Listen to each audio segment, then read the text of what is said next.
Er ist der TV-Star 2005. Doch auch privat gibt es beim Sat.1-Boss Roger Schawinski grosse Veränderungen. Ganz herzlich willkommen, meine Damen und Herren, zum heutigen Tag täglich. Ich mache kurz in Zürich Station.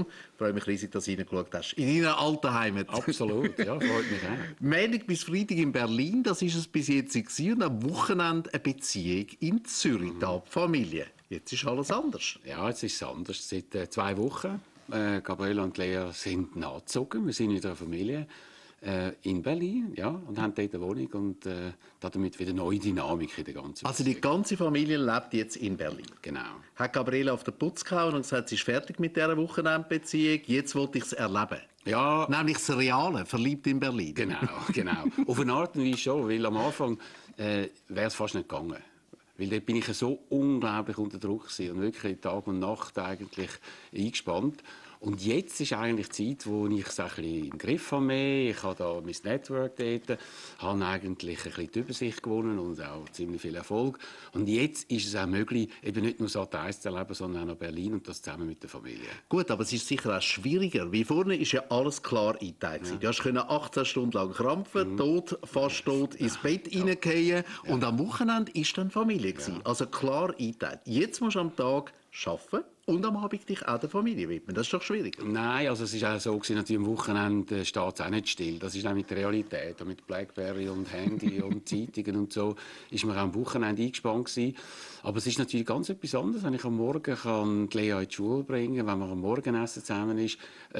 Möglichst oft, das hoffe ich auch am Abend. Und dann das Wochenende, wir haben jetzt gerade das erste Berlin-Wochenende, haben wir hinter uns so Brunch am Prenzlauer Berg, so wie man es so traditionell macht. Und dann dort ein bisschen rumspazieren und ein bisschen Berlin erleben. Es ist ein Abenteuer. Ein echtes Abenteuer für die ganze Familie. Aber ich kann mir auch vorstellen, für Gabriele und Lea, oder, die von Zürich auf Berlin kommen, eine völlig fremde Umgebung, keine Beziehungen, keine Freunde dort. Was sagen Sie?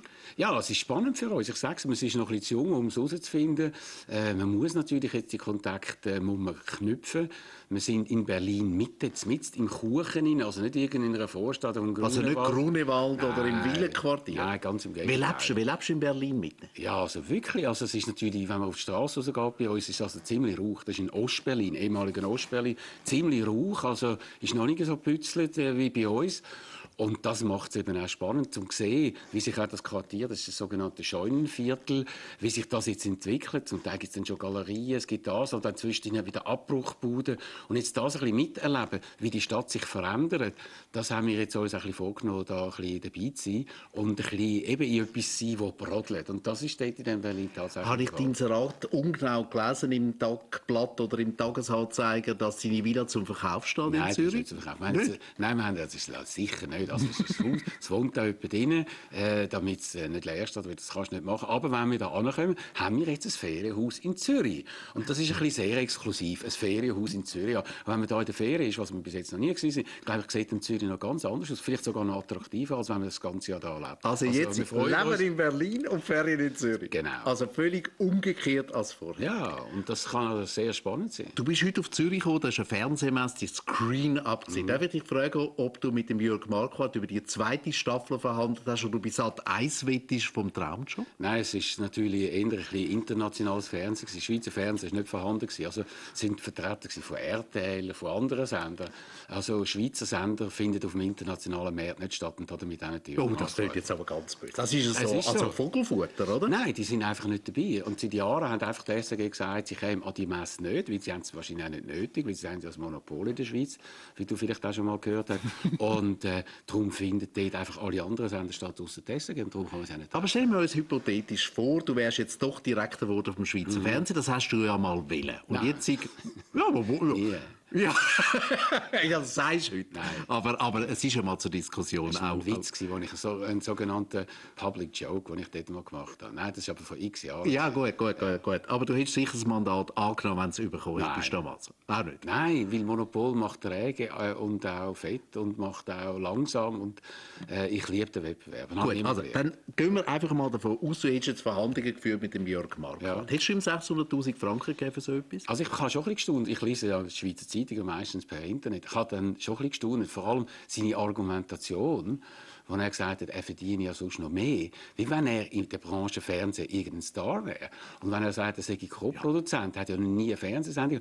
Also, ich glaube sogar nicht einmal der Donald Trump hat für die erste Staffel in Amerika so viel Geld bekommen. Dort hat er, glaube ich, $25.000 bekommen pro Sendung. Und Amerika ist ein bisschen ein grösseres Land. Aber du hast ja vorhin gesagt, oder, ich mache internationales Fernsehen, du kennst jetzt all die Dimensionen. Ja. Was sagst du denn, dass das fast 4 Millionen kostet, die erste Staffel? 4 Millionen finde ich ist okay. Das kostet so etwas. Das kostet so etwas. Aber das an Jürg Marquardt, da habe ich also wirklich die Welt nicht verstanden. Ich glaube, die arme Ingrid ist da ein bisschen über den Tisch gezogen worden. Aber klar, der Jürg Marquardt ist im Business natürlich viel mehr der Profi als sie. Aber wenn er sich vergleicht eben mit Fernsehstars oder mit seinem eigenen Einkommen, da habe ich einfach nur den Kopf schütteln, dass man überhaupt mit so etwas durchkommt. Dass man nicht einfach sagt, bitte, mein Lieber. Gut, also jetzt müssen wir noch mal ein bisschen Slow Motion einschalten, oder? Das noch mal ganz kurz Revue passieren lassen. Du willst also ganz klar sagen, dass sehr wahrscheinlich Frau Delton, Direktorin vom Schweizer Fernsehen, sich über den Tisch ziehen lassen hat vom hervorragenden Geschäftsmann Jürg Marquardt, wo du auch mal Erfahrungen gemacht hast mit ihm. Ja, klar. Und ich habe von Anfang an eigentlich gewarnt. Ich habe gesagt, ich glaube nicht, dass das Format sich für Schweizer Fernsehen, für ein öffentlich-rechtliches Fernsehen eignet. Ich habe, glaube ich, recht bekommen. Die Quote war unterdurchschnittlich, hat nicht den Senderschnitt getroffen. Und das ist eigentlich das Maß. Man muss über dem eigenen Senderschnitt sein, um eine erfolgreiche Sendung zu haben. Mindestens ist das in Deutschland so. Sie hat, glaube ich, viele Klagen eingebracht, also vom Publikumsrat, so wie ich gelesen habe. Und jetzt noch der Wirbel. Also, es ist kein Segen über dieser ganzen Geschichte gewesen. Gut, du hast deine Erfahrungen gesammelt in der Schweiz und jetzt auch im Ausland. Was würdest du denn der Ingrid Delton anraten? Oh nein, das kann ich überhaupt nicht, weil ich kenne jetzt den März viel zu wenig, ich bin viel zu wenig da. Nein, ich kann es auch nicht schauen. Er hat 30, 40 Jahre beobachtet. Ja, was soll ich ihr raten? Das müsste man professionell machen. Ich mache nur Sachen professionell, aber einfach so Ferndiagnose. Also wenn dir Frau Delton ein Mandat, das Berater würde geben, würdest du sagen, vielleicht wenn nicht mehr bis Sat 1 wärst, ja? Nein, ich bin voll ausgelastet. Danke vielmals. Aber nachher vielleicht? Was nachher ist, weiss ich überhaupt nicht. Aber was sagst du denn zum Beispiel dazu, dass jetzt im Schweizer Fernsehen zu nächtlicher Stunde plötzlich ein alternder Rockstar den Hosenbund aufmacht? Das finde ich jetzt nicht besonders originell, muss ich sagen. Also auch nicht besonders kreativ und auch nicht besonders öffentlich-rechtlich. Und ich glaube, es wird als Sendeinhalt auf Tour dann wahrscheinlich nicht lange. Also in Deutschland undenkbar, dass zum Beispiel in der ARD oder im ZDF irgendein Moderator oder auch in einer satirischen Sendung jemand sein Hinterteil würde zeigen. Das passiert bei Pro7, wo eigentlich so ein Krawallsender ist, mindestens in der Sendung beim Stefan. Ja, beim Stefan Raab, dort passieren so Sachen. Da kommen amerikanische Hardrocker, die gerade in jüngster Zeit so etwas gemacht haben und so. Aber in einem öffentlich-rechtlichen Fernsehen absolut undenkbar. Aber würdest du sagen, ist es vielleicht auch eine gute Entwicklung für Schweizer Fernsehen? Du hast ja immer kritisiert und gesagt, die sind zu konservativ, sie sind zu träge. Und da wagt jetzt einmal einen etwas. Der von der Ohr, der überschreitet vielleicht gewisse Grenzen. Ja, ich finde es pubertär. Also von Wagen finde ich, da kann man nicht viel sagen. Also es ist schon gewagt, aber in der völlig falschen Richtung. Wenn ich Wagen sage, richtig Qualität, wenn man neue Qualitätsserien macht, wenn man neue Unterhaltungsformate herausfindet, wenn man Risiken eingeht. Aber die Hosen runterziehen, was ist denn das für ein Wagnis?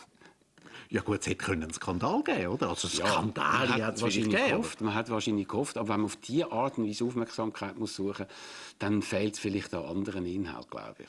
Du sagst Inhalt, du versuchst schon mit Sat 1 und hast immer wieder betont, auch mehr Relevanz zu schaffen. Ja. Newskompetenz, hast viel Geld investiert im Ausbau von der News und alles. Jetzt hast du das Gegengewicht wieder schaffen zu der Sabine Christiansen mit dieser Talkshow am Sonntagabend. Nach 10 Sendungen war Schluss. Mehrteil der Zielgruppe unter 4%. Hat nicht funktioniert. Hat nicht funktioniert? Ja, das ist klar. Ja, aber warum nicht? Es funktioniert überhaupt nicht in der Zielgruppe. Die Zielgruppe, wie wir es definieren, ist 14 bis 49. Und keine einzige Tagessendung, inklusive die von der Christiansen, erreicht auch nur 10%. Am letzten Sonntag zum Beispiel 5,4%. Das heisst, wenn wir das würden senden, Christiansen, müssen ich sie auch absetzen. Ich habe jetzt das Risiko nehmen, einfach weil ich das Gefühl habe, es wäre gut, wenn auch jüngere Leute würden Tagessendungen schauen. Habe das Risiko genommen. Es hat sich leider bestätigt, dass in Deutschland das Genre bei jüngeren Leuten nicht ankommt und ich musste Konsequenzen ziehen. Aber ist das nicht irgendwie eine Tragödie für dich? Weil der Journalist Schawinski will ja sehr wahrscheinlich, du hast das gesagt, eben mehr Relevanz, auch mehr Politik, will ein bisschen Infotainment, um das abgegriffene Wort zu brauchen. Und das funktioniert nicht. Du musst Klamauk bringen, du musst Serien bringen und das ist ja nicht eigentlich deine innere Überzeugung. Nein, das ist nicht richtig. Also wir haben zum Beispiel gerade im Bereich Serien haben wir jetzt die hochqualitativste Serie gemacht. Er hat also die Frankfurter Allgemeine Zeitung geschrieben, die sensationellste Serie. Aber du bist ein Journalist, ja, nein, oder? Du bist ein News-Journalist und du willst Politik überbringen auch. Aber Tagsendungen sind sehr oft das Brabbel. Und da passiert sehr selten. Also ich meine, wenn ich Christians schaue, nach 10 Minuten habe ich das Gefühl, ich muss weiter schalten, weil die Politiker sagen ja nicht, was sie denken. Gut, aber jetzt im Umfeld der Wahl hat es hochspannende Sendungen aber selten. Also ich glaube, Tagsendung ist nicht das Maß aller Dinge. Und wie sich gezeigt hat, ist das für ein spezifisches Publikum. Es gibt schon genug Tagsendungen. Die Karawane zieht weiter. Wir machen andere Sachen. Das ist nicht der definitive Test. Wir sind mit unserer täglichen Aussendung, haben wir den Marktanteil um 30% erhöht, haben dort Relevanz bekommen. Das ist schlussendlich viel wichtiger. Aber die News-Sendungen müssen natürlich sehr gespickt sein mit unterhaltenden Elementen. Sonst tut das Publikum von Sat.1 das nicht mehr gutieren. Wer redet da? Wenn ich da der Programmleiter von Tele Züri. Gut, und wenn ich da die Sendungen anschaue... Der Mix bringt's doch. Also ihr habt ja nur immer Hardnews, ihr bringt nur über Pakistan, nur Nordkorea und die Situation im Nahen Osten. Ja, manchmal auch Südkorea. Gut, okay.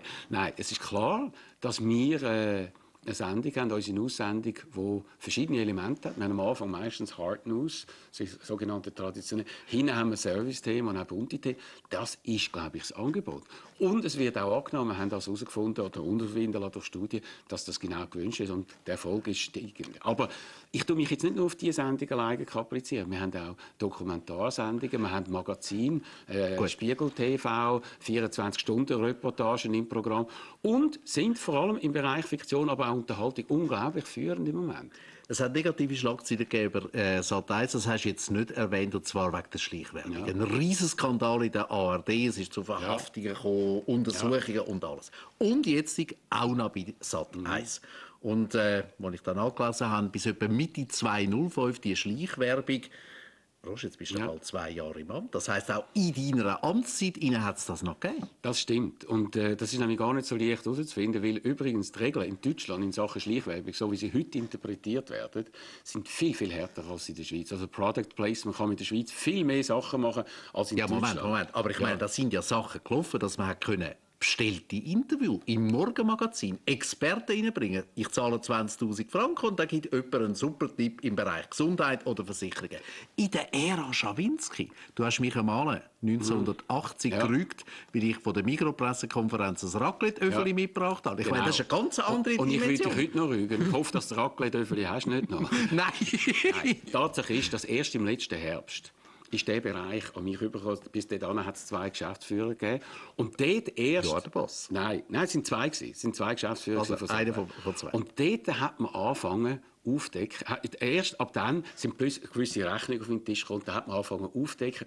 Und das ist ein System, wo man herausgefunden hat, wo 10 Jahre zurückgeht. Nicht nur bei Sat.1, das ist bei allen Sendern. Ja, das ist ein Skandal. Andere Sender gibt es auch noch. Und an dem wird man aufschauen. Und ich sage dir, Markus, ich weiss nicht, ob du alles weißt, was in deinem Laden alles. Ja. Alles. Ja, also, nein, Entschuldigung. Also, das möchte ich klar betonen, Roger Schawinski. Da zahlt niemand für einen Auftritt. Ja, aber du weißt nicht, wer welches Geschenk für was bekommt. Nicht. Und wie viel Beiträge... Flaschen Wein wird in meinem Büro abgeliefert. Nein. Roger, gut. No. Nein, also, die Geschichte ist die, dass ich zusammen mit dem Nick Nietam, der auch da war, eigentlich das hat angefangen aufzudecken. Wir sind die Ersten gewesen und sind langsam dieser Sache auf die Spur gekommen. Der grösste von denen, haben wir herausgefunden im letzten November. Ab Februar haben wir den rausgerührt und haben langsam einen nach dem anderen. Und es hat ein also du bist immer tiefer in den Sumpf abgestiegen und hast gesehen, was da eigentlich alles ist. Es sind immer mehr Sachen vorgekommen, wie jetzt eine Untersuchungskommission festgestellt hat. Und bis am Schluss, weil ich weiss, es ist nicht ein Sender, wo du ein Stundenprogramm machst pro Tag, sondern 18 Stunden. Ich weiss. Das ist ein bisschen komplexer. Hätte ich das gleiche Geld wie du, dann würde ich gerne noch ein bisschen mehr machen. Aber lassen wir das. Nein, aber tatsächlich, das ist etwas, wo wirklich mich sehr stark beschäftigt hat, auch in letzter Zeit.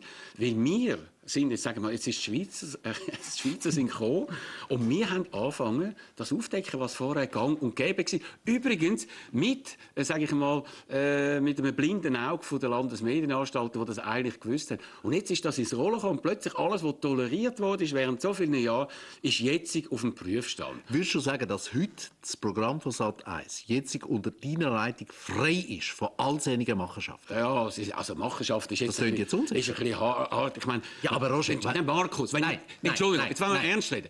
Wie viel Mal ist Tele Zürich wird eingeladen auf eine Reise, irgendein Journalist wird eingeladen von jemandem, um einen Beitrag zu machen? Null. Zahlen die alle Reisen?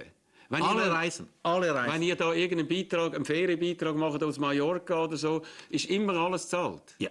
Wir machen keinen Ferienbeitrag aus Mallorca, Ja, wir sind lokal. Nein, Roger, Gut. nein. Du kannst jetzt nicht die eigene Geschichte auf mich übertragen. Nein, gut. Oder? Also gut. Ich habe dich gefragt, ist dein Sender jetzt lupenrein von Schleichwerbung? Gut. Also ich sage, so viel wir wissen, ja. Und wir haben alles gestoppt. Aber wir hoffen, dass das alles ist. Wir hoffen, dass... Und es ist nicht so. Muss ich sagen, hat niemand in den eigenen Sack geschafft, wie es bei der ARD ist. Also es sind nicht Sachen gewesen, die irgendwie kriminelle Machenschaften waren, sondern, sage ich mal, die Gesetze, wie sie in Deutschland herrschen, sind ein bisschen lax interpretiert worden. Jetzt, bei der ARD hat man zum Teil sogar Drehbücher geändert von fiktionalen Serien. Aber ich sage dir, wie weit es geht. Jetzt, am letzten Samstag haben wir eine Wiederholung von irgendeiner Serie morgen um 9 Uhr gebracht. Und dann ist irgendwann einmal einer mit so einem Ikea-Gestell durchgelaufen durch die Sendung, wo irgendwie... Und jetzt ist plötzlich, ist es das Schleichwerbung oder nicht? Jetzt bin ich nachforschen. Welche Firma hat das produziert? Vor 6 Jahren. Die Firma, die gibt es nicht mehr. Wie können wir jetzt herausfinden, ist dort etwas gezahlt oder hat man das einfach gemacht? Weil die Art, Ikea steht für solche Art von Möbel. Es ist ziemlich komplex. Merci vielmals, Roger. Peter, kannst du warten mit dem IKEA-Gestell? Erst am Schluss. Also, Roger, wir haben einen hohen Anteil, ein höchstes Interesse auch für die deutsche Politik. All das, was hier da jetzt gelaufen ist in letzter Zeit. Und immer wieder taucht auch bei uns die Frage auf, kann es Frau Merkel? Was gibst du zur Antwort? Wird sie den Job, so wie du es jetzt beurteilst, als näher Beobachter, wird sie das können machen? Es wird ihr sehr schwer gemacht, und zwar von ihren eigenen Leuten. Wir sind ja nicht nur bei 2 Parteien in der Regierung, sondern 3, CDU, CSU und SPD. Und was sich jetzt abspielt... Also der Herr Stoiber, oder? Ja, noch ein bisschen mehr da. Also von sachlicher Politik oder sachgerechter Beurteilung der Fakten hat man da im Moment nicht das Gefühl, sondern es geht wirklich um Egos, um Machos und so weiter. Und ich habe Angst, dass sie da innerhalb von dem einfach lahmgelegt wird. Nicht für sie, es geht mir nicht um sie, sondern es geht darum, ist das Land regierbar? Ich meine, ich weiss jetzt nicht, seit dem letzten Mai habe ich das Gefühl, es wird nicht mehr so richtig regiert. Wie lange geht denn das noch weiter? Blockade, oder? Und auch jetzt in dieser grossen Koalition, da werden sehr wahrscheinlich die Reformen vielleicht eher hinten anstehen. Ja. Reden wir über den Herrn Schröder. Wenn ich den Herrn Schröder sehe, muss ich immer ein bisschen an dich denken. Okay. Aber ich Weißt bin du, noch da. Wieso? Weißt du, ja, nein. Also, ich meine, du bist ja in Amt und Würde. Er ist auch ein amtierender Bundeskanzler. Rhetorisch brillant, ein gesundes Gefühl für die Macht und beliebt bei den Frauen. Aha, bin ich das? Also, Ja, sicher. Ich habe noch keine Morgenvorstellung da gesehen. Also ich finde, er ist also cool. Also ich habe ihn auch erlebt, beispielsweise, die beiden habe ich erlebt vor einem grossen Duell. Ich habe sie dort empfangen mit einem anderen Senderchef. Und sie ist gekommen und hat gerade angefangen zu reden, ich bin da mal eine Physikerin gewesen, dort habe ich meine Karriere gemacht in dem Gebäude da und da, weil es ist im Osten von Berlin gemacht, oder die ehemalige DDR-Studio. Und er ist so cool gewesen. Da sind am Eingang von dem ganzen Ding sind irgendwelche Demonstranten für den Angie gewesen. Ist er ausgestiegen, ist gelaufen durch die, hat sich irgendwie abfilmen lassen, ist angekommen, ist total cool gewesen. Und das war eigentlich dann die Basis gewesen für seine Performance. Und er hat ja dort dann auch wahnsinnig viele Punkte gemacht. Also ich habe schon gemerkt, von der Selbstsicherheit und von der Mediengewandtheit ein riesiger Eben, doch gewisse Parallelen. Roger, der ominöse Wahlabend, der fürchterliche Auftritt in der Berliner Runde. Was hast du in dem Moment gedacht, wo er eigentlich gesagt hat, das ist alles mir, das gebe ich nicht weiter? Ja, ich habe schon gedacht, er ist schlecht beraten worden. Wie wir nachher lesen können, ist er ja unter anderem auch von einem Schweizer beraten worden. Von wem jetzt? Nein, das ist sie. Das ist sie, genau, ja. Er ist von einem Schweizer beraten worden, der offenbar immer am Nachmittag gesagt hat, mindestens ist das im Spiegel gestanden und in der Süddeutschen, eigentlich sei er Wahlsieger, und das hat er wahrscheinlich auf eine überhöhte Art und Weise dann selber geglaubt. Er ist auch vor seine Truppen angestanden und hat sich minutenlang so feiern lassen. Er hat am Schluss wirklich geglaubt, er hätte gewonnen. Und das ist natürlich sein kapitaler Fehler gewesen. Wie beurteilst du den Einfluss von der Frau? Von der Frauen? Von der Frau? Kann ich nicht beurteilen. Kann ich doch nicht. Ja, aber du erlebst jetzt in Berlin ein bisschen, auch die Medienwelt. Also spielt die Doris Schröder eine Rolle? Nein, die ist ja in Hannover und die ist ja gar nicht da. Nein, also ich glaube nicht, Frauen sind natürlich wichtig, wenn man geheiratet ist, klar. Aber die spielt jetzt nicht, sagen wir mal, die öffentliche Rolle, dass man das Gefühl hat, sie steuert und lenkt ihn von hinten her. Das habe ich überhaupt nicht gedacht. Du hast vorher gesagt, Blockade in Deutschland. Erlebst du das auch? Ist eine Art einfach Reform in Deutschland sehr, sehr schwierig? Absolut. Ich meine, sie ist jetzt angetreten, Angela Merkel, mit einem gewissen Plan, was sie ändern will. Und jetzt wird jetzt schon alles blockiert. Und ich meine, dass man da muss Sachen ändern, das ist evident. Und ich glaube, es geht jetzt einfach nicht. Merkst du das auch, sagen wir, bei den Angestellten, bei den Mitarbeiterinnen und Mitarbeitern, dass ein Verzicht beim Lohn, dass das wahnsinnig schwer fallen tut? Also bei uns müssen die Leute nicht auf den Lohn verzichten, aber Nein, sie haben aber Angst. vielleicht Nein, kann man nicht mehr alles sich erlauben. Sie haben Angst um den Arbeitsplatz. Ist sehr gross. Immer, wenn Veränderungen sind. Bei uns wird jetzt eine neue Besitzerschaft kommen. So, immer die erste Frage, sind die Arbeitsplätze sicher? Weil die Leute haben das Gefühl, und zum Teil zu Recht das Gefühl, falls sie einen Job verlieren, dass sie dann keinen mehr bekommen. Weil es gibt eben sehr viel... Bist das für dich als Chef? Ist das viel einfacher in der Selektion? Nein. Hast du die Konkurrenz auch, wo du kannst sagen, ja gut, wenn du es nicht gut machst, kommt der Nächste? Im Gegenteil, man kann die Leute nicht entlassen. Es ist ja absolut oder fast unmöglich, jemanden zu entlassen, weil... Der Kündigungsschutz so stark. Ja. Und das Beste ist, wenn man ein gutes Unternehmen hat, das gut führt, wo man den Leuten Sicherheit gibt, dass eben Leute nicht müssen, man kann aus betrieblichen Gründen kann man Leute abbauen. Wenn man sagt, wir müssen aus betrieblichen Gründen abbauen, dann kann man es machen. Aber nicht einzelne Leute. Und wenn der Laden gut läuft und er brummt, und bei uns funktioniert es, weil wir sind der einzige von den 3 grossen deutschen Privatsender, der Marktanteil zulegt, wo wir auch Profit in diesem Jahr zulegen, etc. Das gibt den Leuten Sicherheit. Und da gibt es auch ein gutes Klima und auch ein motiviertes Klima. Wärst du eher dafür, dass Gewerkschaften weniger stark sind? Es sind nicht nur Gewerkschaften. Die Gewerkschaften sind gar nicht mehr so stark, die verlieren. Es sind die Strukturen. Und es ist in den Köpfen der Deutschen auch, dass der Kündigungsschutz einfach da muss sein für soziale Sicherheit. Und ich habe auch das Gefühl, man hat auch ein bisschen Angst. Man hat auch ein bisschen Angst, falls die Leute, sagen wir, aus dem sozialen Netz rausgehen und vielleicht die Sozialleistungen runtergefahren werden, dass das politisch dann irgendwie düstere Sachen könnte bringen. Und das will man verhindern, indem man die Leute mindestens finanziell ruhig stellt. Danke ganz herzlich für das hochinteressante Gespräch. Hoffen wir sehen das auch mal für einen Tag in Berlin. Und alles Gute. Grüße nach Berlin, auch an deine Familie. All the best. Ja, merci vielmals. Der Schawinski im Tag täglich, Christine Schneider in den News. Das sind die Schwerpunkte der Sendung. Markus, für grosses Aufsehen sorgt heute der Prozess über den Fluglotsenmord am Zürcher Obergericht. Der Vitali Kaloyev sitzt auf der Anklagebank, beobachtet von über 60 Journalisten aus dem In- und Ausland. Natürlich sind auch wir dabei. Dann ist gestern im Zürich zu ein Emu gestorben. Das nach der Einfangaktion durch die Wärter. Ist es ihres Verschulden? Wir haben nachgefragt. Zudem zeigen wir, wie die kleine Lea probiert, mit Beinprothesen zu laufen. Sie leidet an einer Erbkrankheit und lebt darum in einem deformierten Körper, wie die Lea für ein besseres Leben kämpft. Eine Tragödie, meine Damen und Herren. Der Louis Knie hat alles verloren, Konkurs, der Zirkus verschachert, die Ehe kaputt. Tagtäglich kommt morgen aus Wien, und zwar mit dem Louis Knie Senior. Ich danke Ihnen ganz herzlich für das Interesse und wünsche Ihnen allen einen schönen Abend.